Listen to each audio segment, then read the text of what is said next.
Hello, good evening every one. ഞാൻ ബിനോയ് ചാക്കോ. 5-ാം തീയതി നടക്കുന്ന ഗ്ലോറിയ 24 എന്ന പ്രോഗ്രാമിൽ പങ്കെടുക്കുവാൻ എത്തിയതാണ്. നിങ്ങൾ എല്ലാ പ്രിയപ്പെട്ടവരെയും വളരെ സ്നേഹത്തോടെ സ്വാഗതം ചെയ്യുന്നു. നമ്മുടെ പ്രിയ ഗായിക റിമി ടോമിയും ഇന്നലെ ഹ്യൂസ്റ്റണിൽ എത്തിച്ചേർന്നിട്ടുണ്ട്. എനിക്ക് തോന്നുന്നു റിമി ടോമി ആദ്യമായിട്ടാണ് ഒരു ക്രിസ്ത്യൻ പ്രോഗ്രാം ചെയ്യുന്നത്. ആ പാട്ടുകൾ മാത്രമായിട്ട് എന്തുകൊണ്ടും വ്യത്യസ്തതയാർന്ന ഒരു പ്രോഗ്രാം ആയിരിക്കും.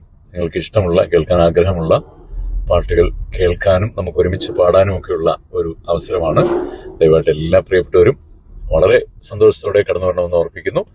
ഇത് CSI church of greater Houston അവതരിപ്പിക്കുന്ന ഗ്ലോറിയ 24ലേക്ക് എല്ലാവരെയും ഒരു പ്രാവശ്യം കൂടി സ്നേഹത്തോടെ സ്വാഗതം ചെയ്യുന്നു. Thank you. ഈ വരുന്ന മെയ് 5-ാം തീയതിയാണ് നമ്മുടെ പ്രോഗ്രാം നടക്കുന്നത്. മെയിനായിട്ടും ക്രിസ്ത്യൻ ഡിവോഷണൽ സോങ്സിന്റെ ഒരു പ്രോഗ്രാമാണ്.